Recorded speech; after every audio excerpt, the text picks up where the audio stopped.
Tem nova HQ do Robert Kirkman, criador de Walking Dead, na área, e é dos meus temas favoritos. Mundo pós-apocalíptico. Você ama, né, Bruno? Eu adoro, cara. Eu adoro uma história pós-apocalíptica bem escrita assim. Ainda mais se for com monstros como é em Oblivion Song, que a Intrínseca tá trazendo agora pro Brasil. É digno de nota, né, cara? O Kirkman é um dos maiores nomes dos quadrinhos, pelo menos um dos nomes mais rentáveis dos quadrinhos dos últimos anos, né, cara? Porra, que isso, eu acho que cara. ele só tá pau a pau com o Mark Miller em termos de criação e... Nos dias de hoje? Desdobramento midiático, né? Sem dúvida nenhuma. Em termos de rentabilidade para os quadrinhos, o Robert Kirkman é um dos maiores nomes, né? Bom, nesse videozinho aqui nós vamos aproveitar para falar de Oblivion Song e também falar um pouquinho do Robert Kirkman, o seu criador. E nós vamos fazer isso graças à editora Intrínseca. Esse programa é um oferecimento da Intrínseca que está trazendo Oblivion Song aqui pro Brasil no mesmo acabamento que trouxe o Black Hammer. Exatamente, mesmo tamanho, mesmo tipo de capa, mesmo tipo de papel.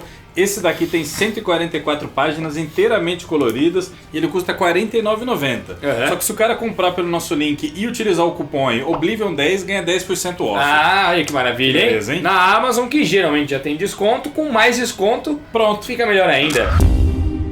Por que eu sou muito fã do Robert Kirkman? Obviamente porque eu o conheci em Walking Dead. Apesar de não ter sido sua primeira criação, seu primeiro quadrinho, foi onde eu o conheci. E eu logo me apaixonei por Walking Dead. E eu acho que o Kirkman, ele é muito hábil em escrever quadrinhos fáceis, entre aspas, de ler. Você lê muito rápido e você se diverte muito enquanto lê, cara. Com o Walking Dead, eu consegui fazer um monte de gente entrar nos quadrinhos. Eu apresentei para amigos meus que nunca leram nada. Ele tem esse potencial, né? O Walking Dead é um sucesso porque é muito gostoso. Qualquer pessoa que pega as primeiras aventuras se reconhece ali, porque uma das grandes sacadas do Robert Kirkman é escrever bons personagens extremamente humanos. Então ele cria esses mundos, tipo terror, no caso de Walking Dead, aqui um sci-fi de mundo distópico, só que ele calca toda a ação em bons personagens, personagens plausíveis. Então você pega uma aventura e já gosta de imediato, né? Ele manja de escrever personagens humanos como o Brian Michael Bendis, eu acho. Escreve bons diálogos, sabe? Ele consegue manter uma narrativa interessante mesmo quando tá acontecendo praticamente nada. Porque os personagens são legais e falam como pessoas de verdade, assim, é o que eu sinto enquanto eu leio, sabe? E o Walking Dead é bem isso, é uma leitura ágil e tal, e o Kirkman mantém esse estilo em basicamente todos os outros quadrinhos. Como eu disse, eu conheci no Walking Dead, mas eu fui lendo outras coisas e fui falando, pô, que bom, não é um cara de one hit guy, ele não é ele não é um cara de um hit só. Pô, o Invencível dele é ótimo, muito uma bom. Grande HQ. Eu só li o primeiro volume ainda daquela Outcast, mas é bem legal também. Muito boa. Quando o Paul Azaceta veio pro Brasil pra CCXP, eu peguei com ele lá e tal. É uma boa HQ, virou série recente. E Oblivion Song, cara, tem essa pegada dele e também é ótima. Mantém o nível lá em cima, esse cara. Primeiro muito volume, bom. você começa lendo e você fala assim, ah, legal. Como o primeiro do Walking Dead. O primeiro do Walking Dead, quando eu li, eu falei, ah, legal.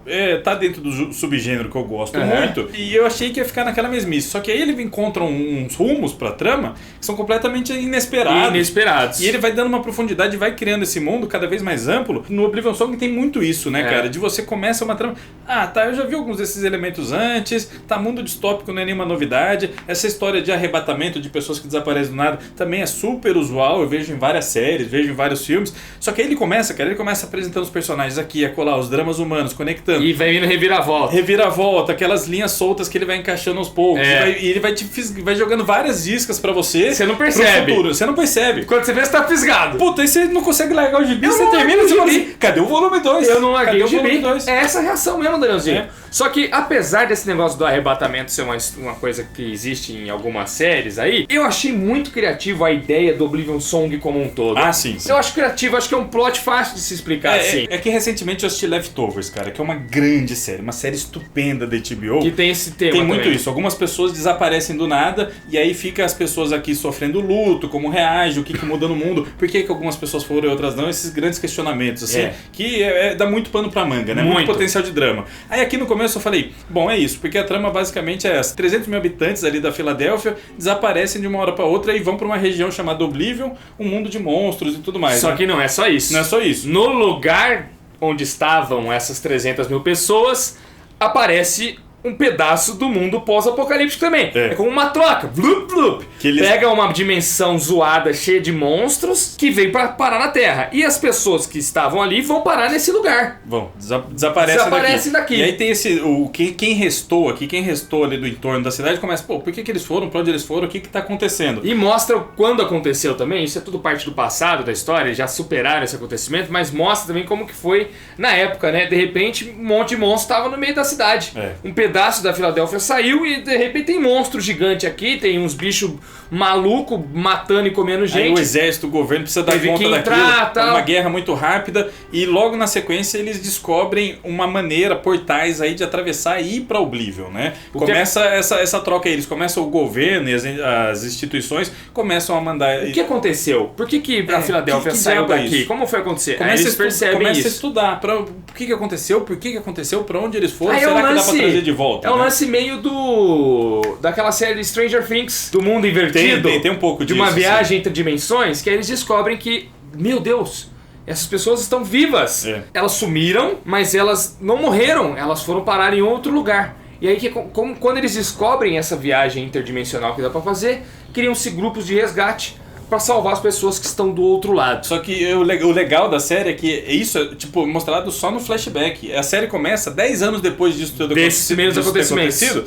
E o governo, as instituições já desistiu. Já meio que desistiu. Já acha que salvou todos. Bom, já deu. O que deu pra salvar, quem queria ser salvo já veio. Já veio. Só um cara obstinado pra caramba, o Nathan Cole, ele manja muito dessa tecnologia e tal. Ele era um dos caras dessas primeiras expedições a Oblivion, né? E ele continua obstinado porque ele quer.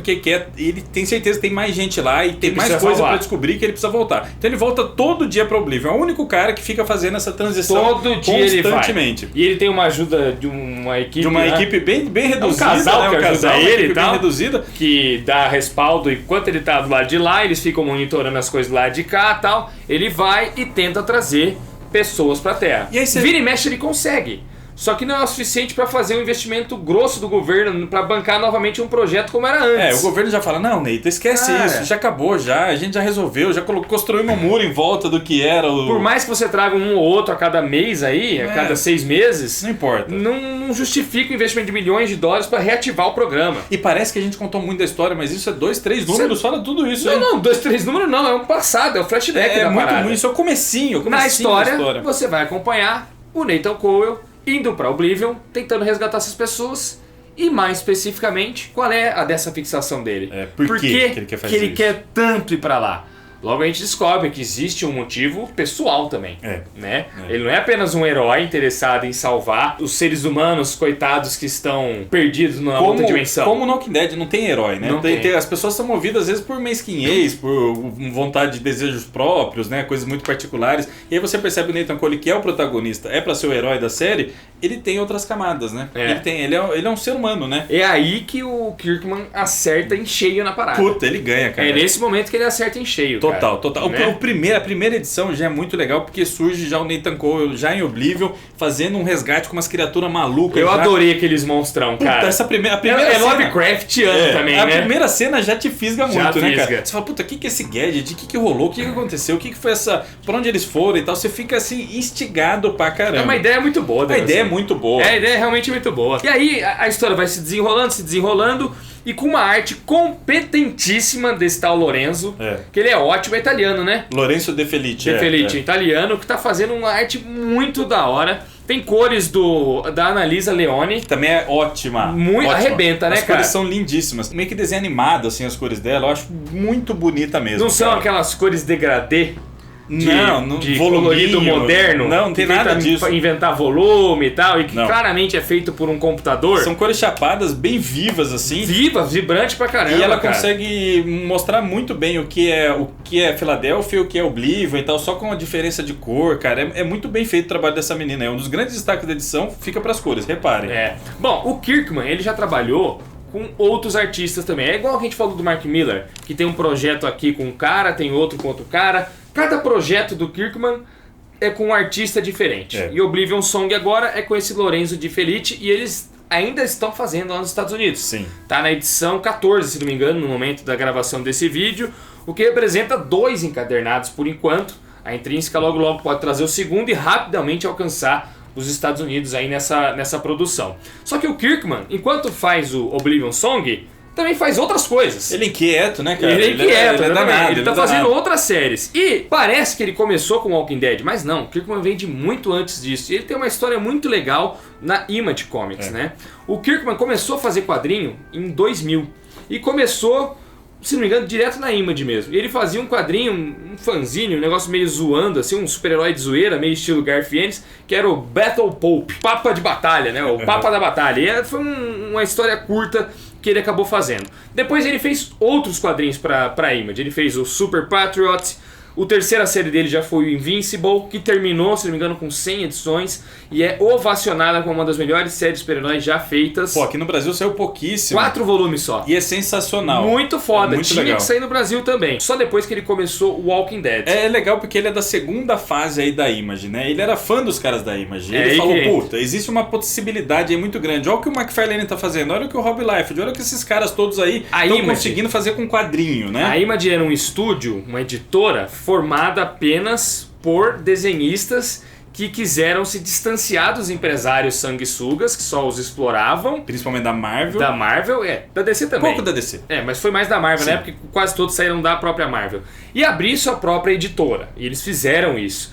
E eram 7 fundadores. E desses 7 fundadores, cada um dentro da Image tinha o seu próprio selo. De modo que nenhum ia intervir no selo do outro. Todos teriam liberdade artística e criativa total, tá ligado? Funcionava como uma editora de quadrinhos autorais. Autorais, e dentro do mainstream. Os caras faziam o que eles bem entendiam, assim. Bem durante alguns anos eles foram os reis mesmo. Os reis. Dos quadrinhos mundiais.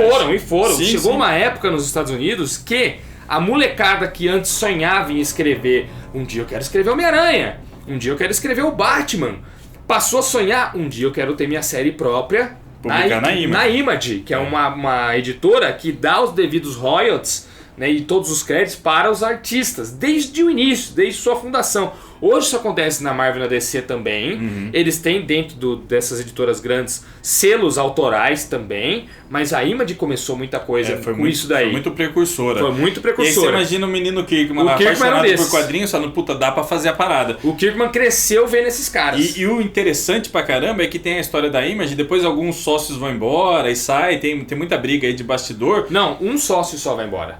O Rob Liefeld. Ah, mas o McFarlane também dá uma distanciada, ele sai pelo Nomute, tem o bastante coisa que McFarlane, acontece. ele distancia porque ele começa a ganhar muito mais dinheiro com a McFarlane Toys. Sim, mas é isso que eu queria dizer. Começa a mudar um pouquinho o núcleo duro ali da Image. Sim, sem dúvida. E aí surge mas o Robert só sai Kirkman, mesmo o Liefeld, que começa a fazer um puta de um sucesso, começa a bombar, e o Walking Dead vira o Walking Dead, né? Todo mundo sabe. Ganha Eisner. Logo depois de Invincible, ele estreou o Walking Dead. E de repente vira a série mais lida da Image. E a mais vendida. A ponto dele ser convidado para ser um dos sócios, para integrar a equipe principal da Image. Olha como é o único caso de um sócio da Image que não é fundador. Exato. Até hoje são os fundadores, isso eu quis dizer. Só um saiu. Isso. O Liefeld. Os outros todos estão lá. O Liefeld saiu brigado. Aí o Kirkman entrou como escritor, como colaborador. E fez tanto sucesso, mostrou tanta dedicação, que foi convidado a ser sócio também. E enquanto sócio, ele promoveu novamente a união e as pazes entre o Liefeld e todos os outros sócios, cara, que estavam brigados. Mas é claro, quando o dinheiro começa a entrar pra caramba, dinheiro entrando pelo ladrão, toda a briga é esquecida, né? Ele conseguiu, cara. E aí ele levou o Liefeld pra uma Comic Con em San Diego pra se reencontrar com os outros fundadores depois de anos sem se falar e estarem brigados, Daniel Zay. Mas ele vira peça fundamental pra Image. Fundamental da Image. Ele é uma das principais mentes criativas ali. A ponto também de outras editoras começarem a cortejá-lo. Sim, tanto claro. que em determinada época ele saiu pra fazer alguns trabalhos freelas pra Marvel. E ele fez bastante coisa legal na Marvel também. Zumbis Marvel é dele, ele fez Homem-Formiga, ele fez até Vingadores, alguns números dentro da Marvel Comics. Acabou trabalhando pra lá também. E aí depois, como ele promoveu as pazes entre os caras da Image, ele decidiu fazer um crossover histórico, que é o Image United. Uma minissérie em 6 edições que reuniam novamente os sócios fundadores e ele fazendo arte e desenho dentro da Image num crossover épico, juntando toda a galera, velho. Olha aí. E foi um bagulho encabeçado pelo Kirkman. Você vê que ele chegou a um ponto em que ele, como fã da Image, era mais apaixonado pela empresa que os próprios fundadores. Ah, sim, claro. Né? Ele acabou tomando muita paixão pelo negócio. E olha só, crossover ainda vende, né? Sempre é importante. Sempre é um evento, sempre né? Vende. Ele chegou a fazer uma série também própria uma série bem curta, né? Junto com o Todd McFarlane, que é o Haunt, e uma junto com o Liefeld, que é a The Infinity, que não lançava nada pra Image há muito tempo. E aí, em 2010, ele abre um selo próprio, tal qual os fundadores, dentro da Image. Que é o Skybound. E aí, além de ser muito criativo e ter todas essas séries criadas por ele começa a trazer novos autores, juntar autor com desenhista e tal, e lançar as séries escolhidas por ele, e ele revela muita coisa interessante pra caramba. E continua nesse ritmo. Além de editar, trazer esses caras aí, ele continua fazendo escrevendo muitíssimo bem, né? O nível do Kirkman é muito alto, né? As outras séries dele que vieram antes do selo Skybound, hoje estão alocadas no selo, e aí ele começou a fazer novas séries que ele faz até hoje, já direto no selo.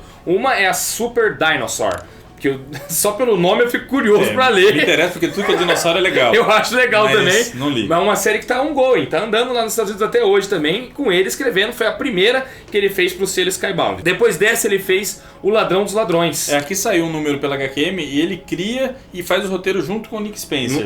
Ele é co-escritor, né? E chega uma hora que ele deixa mais o Nick Spencer e depois troca o roteirista. Troca o roteirista e tal. Ele cria a parada, só que depois vaza. A série vinga, supervisiona, né? Vira uma revista regular com outros criadores à frente.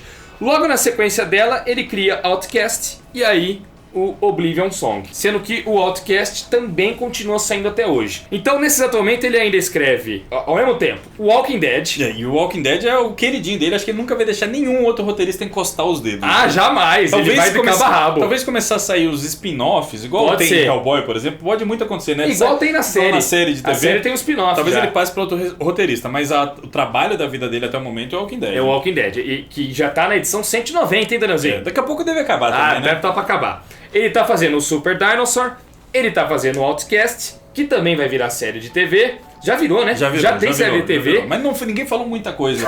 Eu não me interessei. Se for boa, você recomenda aí pra gente e comenta. E tá fazendo também o Oblivion Song, além de ser produtor executivo da série The Walking Dead. E provavelmente deve estar já criando roteiro pra novos quadrinhos aí, né? Provavelmente ele tá cuidando do roteiro da própria Oblivion Song. Tem uma cara de série de TV muito forte isso daí, né? Pode crer, né? Porque como a gente falou lá, ele é esperto. Ou de longa-metragem, hein? Ele é esperto como o Mark Miller, cara. Ele já faz as paradas pensando e tal. Isso pode render outra coisa, né? O Skybound é um selo com muito potencial para venda, pra adaptação. Por exemplo, tem um quadrinho deles, o Birthright, que é desenhado pelo Andrei Bressan, brasileiro, vai virar série de TV, foi anunciada e tal. Então virou um celeiro de ideias ali para séries e filmes. Eu tenho certeza que o Oblivion Song vai acontecer essa passagem. O Kirkman, apesar de não escrever tudo, pelo selo ser dele, logo acredito que tudo sai pela aprovação dele. Sim, ele é o editor, é meio que o chefe. O chefe disso daí. E ele já deve pensar nesses desdobramentos pra filme, série de TV e tal, né? Din-din, né? tá certíssimo, né, assim. O Walking Dead, inclusive, a série de TV da AMC, começou em 2010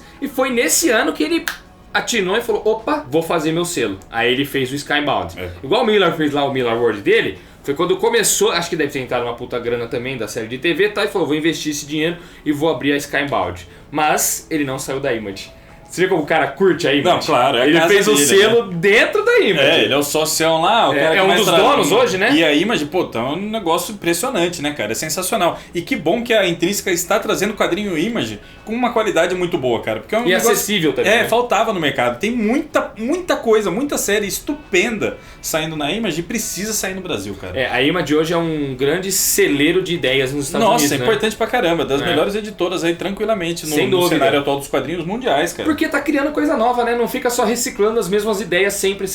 Nossa, é muito bom. O Oblivion Song é um conjunto de boas ideias que forma uma ideia totalmente nova, né, mano? Porra, mundo pós-apocalíptico, com viagem interdimensional, com monstro gigante, com arrebatamento de pessoas. É um monte de ideia legal, num estilo Mad Max ainda, porque o outro mundão lá tem uma pegada Mad Max, como vocês viram nas páginas aí, dos trajes da galera, as armas e tal. É um mundo fudido pra caramba, com poucos suprimentos, etc e tal. Eu adoro, cara. É feito pra mim, velho. Aí cabe o mérito muito do desenhista, né, cara? Porque o Lorenzo, ele consegue fazer umas criaturas, um mundo que é meio que misturado, o mundo híbrido dos dois é muito louco, né, cara? Porque não podemos esquecer que parte da cidade de São Francisco foi para Foi lá. para lá, E então- aí começa a natureza de lá tomar conta da São cidade. uns fungos, umas coisas que vão. Uma vegetação completamente diferente, né? É. As próprias criaturas, os seres humanos que moram lá há muito tempo começam a desenvolver tipo, umas cracas, assim, umas É coisas até nojento, diferentes, né? Você vê que eles têm umas crostas na pele, na roupa. É muito imaginativo o lado de É. Oblivion, assim, né? É. Eu achei muito bonito, cara. E o cara conduz muito bem a narrativa, viu, Drago? Você fica angustiado pra caramba. Tem páginas e páginas, assim, igual a gente falou da primeira perseguição, sem nenhum texto, assim, só sequência de ação, muito bem feita. E o nome Oblivion Song é muito bem colocado dentro do quadrinho também, né? Uhum. Tem uma página lá que explica por que é Oblivion Song, né? Canção do Silêncio. Por que é isso? Achei um diálogo muito marcante, muito legal. É bonito, que mostra cara. o lado bom até de uma coisa muito ruim, né? Que é esse outro mundo bizarro rodeado de demônios, né? Um dos caras sente falta, ele foi resgatado, né? Ele tá na Filadélfia, não vamos dar spoiler de quem que é e tal, mas ele sente falta desse outro lugar De ali, um né? determinado aspecto desse outro lugar. Aí ele fala, a brisa, as criaturas ao longe, os insetos, tudo se misturava e nunca ouvi nada parecido desde então. Era como música. É, aqui é só um trecho da fala, mas ele está se referindo ao silêncio do lugar. Era Tinha um barulho silencioso, diferente. né? Você só via inseto, brisa, os monstrão ao longe. É louco isso, né? De como o uma barulho sinfonia. representa um lugar, né? Às vezes eu volto pra Bragança, eu tô na casa dos meus pais, que é bem afastado, é bem mais sítio assim, eu falo, realmente eu tô em casa. Eu posso estar de olho fechado, posso estar sem nenhum sentido ouvindo e falo, eu tô em casa, eu conheço os barulhos daqui, né? E aí a Oblivion, esse outro lugar aí, tem um barulho completamente distinto, né? Sem dúvida, é uma sensação que a gente conhece muito bem, né? Quem tem família no interior muito, é diferente o barulho do interior do barulho de São Paulo, né? Muito. É É bem diferente de vários lugares, assim, cara. É. Todo lugar tem um barulho, um específico, né? Pode crer, todo lugar tem o seu, né? Galera, vocês vão gostar de Oblivion Song. Se ficou interessado pela série aí, nós vamos deixar o link na descrição, já é o primeiro link. Comprando pelo link do Pipoca, você está ajudando o trabalho aqui do nosso canal, beleza? E é isso, mano. Espero que vocês tenham gostado. Ficamos por aqui. Nos vemos domingão, hein? Vídeo aqui toda quarta, sexta e domingo. Deixa o like e ativa o sininho para não perder nenhum. Tchau.